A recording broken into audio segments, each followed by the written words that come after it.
नमस्कार। जीवन में दुख, दर्द और डर, इस अवस्था में रहते और जीते हुए साधक को अपने जीवन में सदैव जागरण को अवसर देते रहना चाहिए, क्योंकि हम अक्सर दुख, दर्द और डर की अवस्था में नकारात्मक होते हैं या निराशावादी होते हैं। जीवन में जहाँ स्वाभाविक रूप से दुख प्रकट होता है या किसी भी प्रकार का डर पैदा होता है या किसी भी प्रकार की असफलता मिलती है या किसी भी प्रकार की निराशा या नकारात्मकता आती है, उस समय होश में रहकर साक्षी भाव में जीकर उस अवस्था और बाहर की व्यवस्था को सदैव सहज वर्तमान अवस्था में रहते और जीते हुए जीवन में जागरण को अवसर देते रहना चाहिए। मित्रों, हम ताउम्र दुख से, दर्द से और डर से हमेशा हम दूर भागते रहते हैं, और दुख, दर्द और डर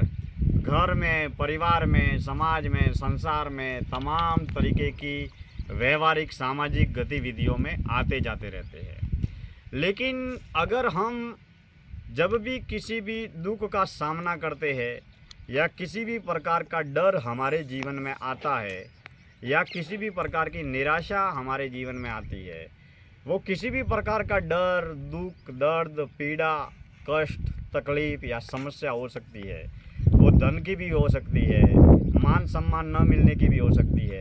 अपमानित होने की भी हो सकती है, किसी भी प्रकार का पद पुरस्कार न मिलने की भी हो सकती है, किसी भी प्रकार का सपना पूरा न होने का भी डर हो सकता है, कोई भय हो सकता है, पश्चाताप हो सकती है, पीड़ा हो सकती है, कोई मान सम्मान पद पुरस्कार न मिलना हो सकता है, इच्छा अपेक्षा और महत्वाकांक्षा का पूरा न होना हो सकता है, या फिर हम जो भी चाहते हैं वो कार्य जब नहीं होता है, या हम जो चाहते हैं, जैसे चाहते हैं और जितना चाहते हैं उतना कार्य नहीं होता है, तब हम डर,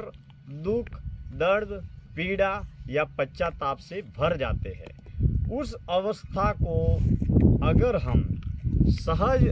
स्वाभाविक अवस्था में रहते और जीते हुए उस समय हमारे देह में क्या घट रहा है, हमारे मन के विचारों में क्या घट रहा है, हमारे प्राण में क्या घट रहा है और बाहर संसार के बाजार में क्या घट रहा है, और क्रिया, प्रतिक्रिया, कर्म और कर्म फल